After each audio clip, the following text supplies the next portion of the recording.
नगीना में लड़ाई किसके साथ है?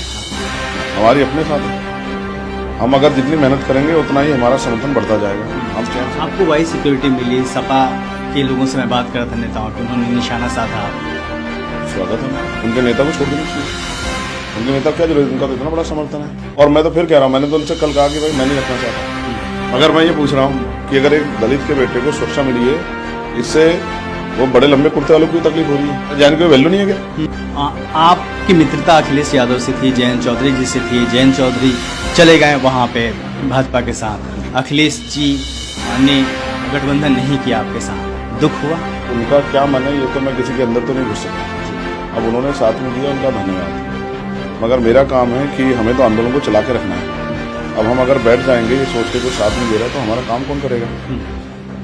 जिसकी समस्या है, जैसे एक बहुत प्यारी शायरी ये है कि ना हम सफर से निकलेगा ना हम नस्ल से निकलेगा, हमारे पाँव का कांटा हम ही से निकलेगा। जब हमारी समस्या तो लड़ना ही नहीं। लोकसभा पहुंचकर चंद्रशेखर क्या करें? मैंने तो कहा ना, लोकसभा में तनख्वाह पेंशन के लिए नहीं जाना चाहता। ये हमारे लोग चाहते हैं कि उनकी आवाज जाए। जय भीम, नमस्कार, मैं हूं अशोक दास। आप देख रहे हैं दलित दस्तक। और नगीना का जो सीट है वो काफ़ी हॉट बनी हुई है, देश भर की नज़रें हैं। आज़ाद समाज पार्टी के ओर से चंद्रशेखर जो उसके अध्यक्ष हैं चुनाव मैदान में है। चंद्रशेखर जी, शुक्रिया वक्त देने के लिए। मैं 2 दिन से ट्राई कर रहा था, काफ़ी बिजी हैं आप। नगीना को क्यों चुना आपने सीट को? नगीना को पार्टी ने चुना जी। जब जिला पंचायत चुनाव हुआ था तो हमारे 8 मेंबर जिला पंचायत यहाँ जीते थे जी। वो तब जीते जब मैं यहाँ आया भी नहीं। और यहाँ की जनता ने बहुत सारे लोगों को मौका दिया।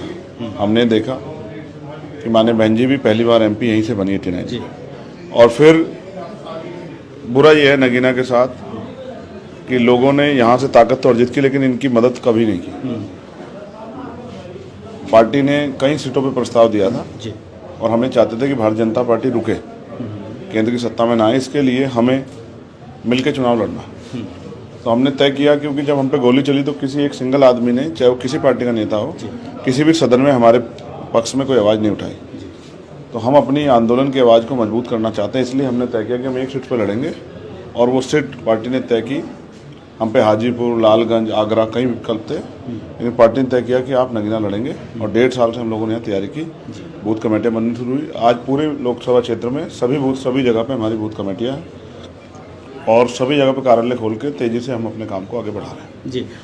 आपकी मित्रता अखिलेश यादव से थी, जयंत चौधरी जी से थी। जयंत चौधरी चले गए वहाँ पे भाजपा के साथ, अखिलेश जी ने गठबंधन नहीं किया आपके साथ, दुख हुआ इसका? किस बात का? राजनीति, क्योंकि लगातार आप तमाम मौके पे आपने उनका साथ दिया। मैं तो सभी का साथ देता हूँ, बहुजन समाज के जितने भी लीडर्स हैं सबका साथ देता हूँ। लेकिन अब उनका क्या मन है ये तो मैं किसी के अंदर तो नहीं घुस सकता जी। अब उन्होंने साथ में दिया, उनका धन्यवाद। मगर मेरा काम है कि हमें तो आंदोलन को चला के रखना है। अब हम अगर बैठ जाएंगे ये सोच के कोई साथ नहीं दे रहा तो हमारा काम कौन करेगा? जिसकी समस्या है, जैसे एक बहुत प्यारी शायरी ये है कि ना हम सफ़र से निकलेगा ना हम नस्ल से निकलेगा, हमारे पाँव का कांटा हम ही से निकलेगा। जब हमारी समस्या तो लड़ना ही हमें पड़ेगा ना। जब SC/ST एक्ट पे सुप्रीम कोर्ट ने उसको कमज़ोर कर दिया था कि अखिलेश जी गए थे सड़क पर लड़ने के लिए, ये तो हमारा काम है, ये तो हमें लड़ना है। जब नीट पे, रोस्टर पे मामला आया, कोई लड़ने गया क्या? ये तो हमारा काम है, ये हमें लड़ना है। और अभी रिजर्वेशन को जिस तरह खत्म किया जा रहा है इस पर कौन लड़ेगा? ये तो हमें लड़ना है, हमें पता है कि लड़ना हमें ही है। तो नगीना में लड़ाई किसके साथ है आपकी? हमारी अपने साथ है। हम अगर जितनी मेहनत करेंगे उतना ही हमारा समर्थन बढ़ता जाएगा। हम चैन से बैठ जाएंगे तो इसका बाद विरोधी इसका गलत प्रचार करेंगे। तो इसलिए हम अपने काम को जिम्मेदार से कर रहे हैं। और क्योंकि ये राजनीतिक लड़ाई है, हम भी शक्ति हासिल करना चाहते हैं, दूसरे लोग भी हासिल करना चाहते हैं। भाजपा सेंटर में भी है, स्टेट में भी है। जनता ने उनको मौका दिया, जैसे उन्होंने कार्य करे उससे जनता में उनका समर्थन और विरोध वो जनता आपके सामने है। तमाम लोग उनसे परेशान हैं, व्यापारी हो, नौजवान हो, महिलाएं हो। बेरोजगारी इतनी बढ़ी हुई है, महंगाई ने कमर तोड़ दी है। और फिर जिस तरह से भ्रष्टाचार को ने 15-15 लाख करोड़ रुपए पैसे वालों का, पूंजीपतियों का माफ हो जाता, किसान का, मजदूर का 2000 रुपये माफ नहीं होता। तो जनता में बड़ा आक्रोश है। पेट्रोल डीजल के दाम आसमान छू गए हैं। तो इसलिए मेरा मानना है कि जनता भाजपा के साथ तो नहीं, लेकिन जो बिखरा हुआ वोट है उसको तैयार करना पड़ेगा, तब हम भाजपा जीत सकते हैं। तो हमने संगठन बना के, भाईचारा बना के काफ़ी वोट तैयार कर लिया है और अगले 8-10-7 दिन में हम उस वोट को इकट्ठा करके बूथ तक लाने की प्रक्रिया को अंजाम दे रहे हैं। जिस तरीके से आपके समर्थन में लोग आ रहे हैं, जो तस्वीरें सामने आ रही हैं, लोग जुड़ रहे हैं, नगीना की जनता के लिए आपके मुद्दे क्या हैं? नगीना की जनता के लिए बुनियादी मुद्दे यहाँ बहुत सारे हैं। सबसे बड़ा मुद्दा नगीना ही नहीं, देश का कोई भी कोना, वो है बेरोजगारी। नौजवान बेरोजगार है। पहले तो भर्ती नहीं आती, भर्ती आती तो पेपर लीक हो जाता है, फिर आरक्षण घोटाला होता है, जैसे 69 शिक्षक भर्ती में हुआ, और जैसे पुलिस की भर्ती में उत्तर प्रदेश में, दरोगा की भर्ती में हुआ। तो सबसे बड़ा मुद्दा है बेरोजगारी का। फिर है अच्छी शिक्षा के लिए अच्छे कॉलेज, अच्छी यूनिवर्सिटी, क्योंकि पैसे वाले लोग तो प्राइवेट स्कूल में पढ़ा लेंगे, गरीब कहाँ जाएंगे। तो अच्छे स्कूल, अच्छे कॉलेज, अच्छी यूनिवर्सिटियाँ बने। यहाँ एक भी बड़ा हॉस्पिटल नहीं है जहाँ गरीब अपना इलाज आसान से करा दे। मैं मानता हूँ कि इनमें जनता की नहीं, नेताओं गलती है। नेताओं ने कभी पार्लियामेंट में जा कहा ही नहीं कि यहाँ बड़े हॉस्पिटल की जरूरत है। मैं चाहता हूँ यहाँ एम्स जैसे हॉस्पिटल बने।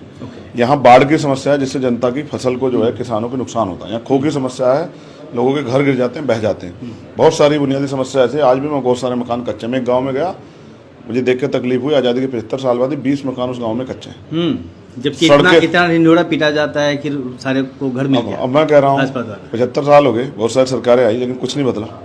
तो इसका मतलब ये है कि जनता के मुद्दे कभी नेताओं के लिए मुद्दे थे ही नहीं। तो इसलिए, और सामाजिक न्याय, इसको समझना पड़ेगा। सामाजिक न्याय कहने से नहीं होता, समझना पड़ेगा कि सामाजिक न्याय क्या है। जिसकी इतनी संख्या वाली उसकी इतनी हिस्सेदारी। प्रमोशन रिजर्वेशन SC ST को मिलना चाहिए, सुप्रीम कोर्ट ने कहा। किसी नेता को फर्क पड़ा क्या? कभी किसने आवाज उठाई हो? इसलिए हमारी लड़ाई ना, हमें लड़ना पड़ेगा। तो promotion reservation SC ST OBC के लोगों को मिले, बैकलॉग भरे, तमाम तरह से जिस तरह से भी जनता के जीवन में खुशहाली आती हो, वो सारे काम किए जाएं। भ्रष्टाचार पे लगाम लगे। अभी तो किसी दफ्तर में जाओगे तो पैसा लगेगा, जबकि जनता तो टैक्स दे रही है, उससे उनको तनख्वाह मिल रही है। तो ये जो भ्रष्टाचार की राजनीति, ये भी खत्म हो और जनता का पैसा जनता के विकास के लिए लगे, इसको हम बुनियादी रूप से मजबूत कर रहे हैं। आपको वाई सिक्योरिटी मिली। सपा के लोगों से मैं बात कर रहा था, नेताओं की, उन्होंने निशाना साधा आप पे। स्वागत है उनका। उनके नेता को छोड़ देनी चाहिए। उनके नेता को क्या जरूरत है? उनका तो इतना बड़ा समर्थन है। मोदी जी को छोड़ देनी चाहिए, योगी जी को छोड़ देनी चाहिए। और मैं तो फिर कह रहा हूँ, मैंने तो उनसे कल कहा कि भाई मैं नहीं रखना चाहता, लेकिन कल उनके बड़े अधिकारी आए, मेरा 2.5 घंटे खर्च हुए, उन्होंने मुझे फाइल दिखाई। अच्छा, थ्रेट। हाँ, उन्होंने मुझसे कहा Y+ का मतलब है 2 लोग रहते हैं सुरक्षा में, बहुत बड़ा काफिला नहीं है। ये तो पहले तो जनता को ये समझना चाहिए। 2 लोग रहते हैं, एक गाड़ी में रहता है, गाड़ी के बाहर रहता है।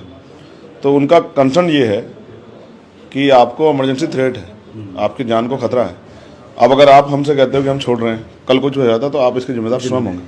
और स्पेशली मुझे उन्होंने ये भी कहा कि भाई हमें तो रूल फॉलो करने हैं, कोई पार्टी हो, कोई नेता हो, हमें इससे मतलब नहीं है। लेकिन जो जिस आदमी के नुकसान पहुंचने से लॉ एंड ऑर्डर को खतरा हो सकता है, तो उसके उस हालात को समझते हुए ये सुरक्षा व्यवस्था उपलब्ध करें। और इसमें एक लेटर में खास बात यह है कि इलेक्शन तक है।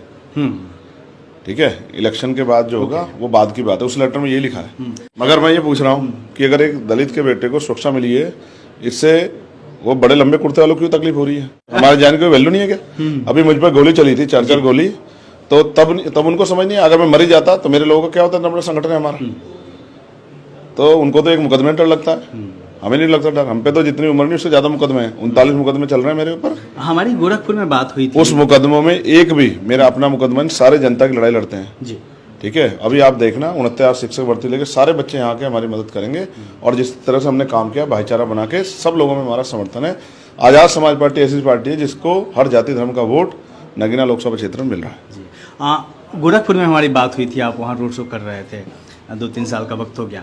मैंने एक सवाल पूछा था आपसे कि आपके साथ चलने वाले तमाम लोग युवा ज़्यादा दिखते हैं, जो सीनियर लोग हैं उनकी थोड़ी सी कमी दिखती है। आपने भी इस बात को माना था और कहा था कि हम इस पे काम करेंगे। कितना काम हो पाया है उस पर? अब आप गांव में जाके देखो, मज़ा आएगा मुझे। जब दलित दस्तक के लोग गांव में जाएंगे और लोगों को सुनेंगे तो उनको अच्छा लगेगा। मैं आपसे फिर कह रहा हूँ, शुरुआती जब भी कोई चीज़ शुरुआत बुनियाद भरी जाती है तो वो उसमें ज़्यादा समय लगता है। जो समय हमें लगना था वो लगा दिया। न्यू बन के तैयार होगी। अब इस पे बिल्डिंग बननी है। कोई भी नेता ऐसा नहीं है जो इन वर्गों की लड़ाई पार्लियामेंट में जाकर लड़ता है। हर व्यक्ति अपनी पार्टी प्रोटोकॉल से बंधा हुआ है। चंद्रशेखर आजाद हर मुद्दे पे बोलने के लिए, क्योंकि हम अपनी पार्टी की तरफ से जाएंगे चुन के, तो हर मुद्दे पे हमारी बात को सुना जाएगा, हर विषय पे हमारी राय पूछी जाएगी। हम अपनी बात भी रखेंगे और जो हमारे मुद्दे हैं, चाहे नगीना जुड़े हों या देश भर से जुड़े हों, उनको भी हम जोर शोर से उठाएंगे, जिससे कि सरकार से जो हमारे छिने हुए अधिकार है उनको ले सके। लोकसभा पहुंचकर चंद्रशेखर क्या करेंगे? मैंने अक्सर कहा ना, लोकसभा में तनख्वाह पेंशन के लिए नहीं जाना चाहता। ये हमारे लोग चाहते हैं कि उनकी आवाज़ जाए। जिस तरह से आज निजीकरण हो रहा है, जिस तरह से आज जो है तमाम संवैधानिक संस्थाओं को कुचला जा रहा है, जिस तरह से आरक्षण और तमाम चीज़ों को खत्म किया जा रहा है, जिससे तरफ से आज लोगों के जीवन में समस्याएं तो हैं लेकिन उम्मीद नहीं है, चाहे बेरोजगारी हो, चाहे महंगाई हो और तमाम तरह की चीज़ें। तो अपने लोगों की हम टैक्स देते हैं 52% पिछड़े वर्ग की आबादी, 18-20% शेड्यूल कास्ट ट्राइब की आबादी, हम टैक्स देते हैं मुस्लिम समाज के लोग भी, वो पैसा हमारे लिए हमारे हित में क्यों नहीं लगता? तो वो पैसा हमारे हित में लगे, इसलिए उस सरकार से सवाल उठाने पड़ेंगे अपने क्षेत्र के लिए भी और राष्ट्रीय स्तर पर भी, जिससे कि सरकार को मजबूर होकर इन हितों की रक्षा इन लोगों के हितों की रक्षा करनी पड़ेगी। बहुत बहुत शुक्रिया चंद्रशेखर, आपने वक्त दिया। मैं आपका धन्यवाद देता हूँ कि आप दिल्ली चल के यहाँ आए जी। लेकिन यहाँ आप गलियों सड़कों में जाओगे तो आपको पता रहेगा, आदमी ऐसा घर से निकलता है कप नहा धो के, बिल्कुल, और एक गांव से निकलने में ऐसा हो जाता है जैसे खेत से आया हो। ये दिया है उत्तर प्रदेश में, उत्तर प्रदेश की भाजपा सरकार ने। इसी के विरोध में जनता चंद्रशेखर आज़ाद समाज पार्टी समर्थन में खड़ी है और जनता का ये सहयोग बना रहा। साजिशें बहुत होंगी, आरोप बहुत लगाए जाएंगे, राजनीति है। मैं अकेला थोड़ा ही हूँ, बाबा साहब पे आरोप नहीं लगेगा, काशी राम साहब पे आरोप नहीं लगेगा, सब पे आरोप लगते हैं। और आरोप इसलिए लगाए जाते हैं जब हमारी शक्ति बढ़ती है तभी हमारा विरोध होता है। कमजोर में कौन विरोध करता है? आज जो बेचारे अपने दफ्तरों में बैठ के और हमारे ऊपर टिप्पणी कर रहे हैं, मैं उनका स्वागत करूंगा, मगर उनसे कहूंगा अपने घर के वोट बचा लेना। उनके घर के वोट नहीं बचेंगे, क्योंकि सबको पता है कि कौन जीत रहा है और कौन लड़ रहा है, सबको पता है। सबके दिलों में चंद्रशेखर आज़ाद के प्रति प्यार है। जो संविधान बचाने की बात कर रहे हैं वो बताओ, उन्होंने हमारे लिए, अब हम कह रहे थे भाजपा को रोकने के लिए हमें 1 सीट लड़ रहे, क्यों नहीं छोड़ी उन्होंने सीट? वो भाजपा को नहीं, वो अपनी पार्टी को बचा कर रखना चाहते हैं, बस उनका एक मकसद ये है। ठीक है, मैं सबका स्वागत करता हूँ, सब मैदान में मिले, मैदान में जवाब दूंगा, बोलने से नहीं, काम करके। अच्छा, मैदान की बात कही तो जो समाजवादी पार्टी के उम्मीदवार हैं मनोज कुमार, उन्होंने मन से कहा कि वो पब्लिक डिबेट करना चाहते हैं, अगर प्रत्याशी तैयार हो जाए तो आप तैयार हैं? बिल्कुल तैयार हो, बस वो डिबेट ही कर सकते हैं। जमीन पे जाकर काम करने में तो बहुत तकलीफ होती है। जिन्होंने लंबे लंबे जिनको कोट पहनने की आदत हो बेचारों को, वो जब जमीन पे जाएंगे धूल मिट्टी कहाँ सहन होगी? तो गरीब के बच्चे, किसान के बच्चे कर सकते हैं। हमें तो आदत है, लाठियाँ खा रखी है हमने, जेल काट रखी है हमने 16-16 महीने, तिहाड़ काट रखी है, नखून खींच लिए हमारे पैरों के, दांत तोड़ दिए, रीढ़ की हड्डी में गैप है। इस दिन एक मुकदमा होगा तो बहुत सारे नेता मैंने देखे भाग जाते हैं। ठीक है, तो अब मैं उनका भी बहुत धन्यवाद। अभी तो लोग उन्हें जान ही रहे हैं, आज मेरे जरिए जान लेंगे कि मैंने उनके बारे में 2 बात की, तो लोग उनको जान लेंगे। मुझे उनसे कोई तकलीफ नहीं, चुनाव लड़ना चाहिए, लोकतांत्रिक अधिकार है। लेकिन ये चुनाव जनता का चुनाव है, जनता फैसला करेगी। चंद्रशेखर नहीं लड़ रहा है, नगीना की जनता लड़ रही है कि वो किसके साथ है। जनता तय करेगी कि नगीना का नगीना वो किसे चुनती है। नगीना की बात करें तो यहाँ से समाजवादी पार्टी के मनोज कुमार उम्मीदवार हैं, जबकि भारतीय जनता पार्टी से ओम कुमार उम्मीदवार हैं। बसपा ने यहाँ से सुरेंद्र पाल सिंह को टिकट दिया है। सारे लोग पूरे दमखम के साथ चुनाव मैदान में हैं। अब जनता को तय करना है कि वह नगीना का अपना सांसद किसे चुनती है। और जाते जाते मैं कहूँगा कि हमारे चैनल को लाइक करिए, सब्सक्राइब करिए, शेयर करिए। जय हिंद।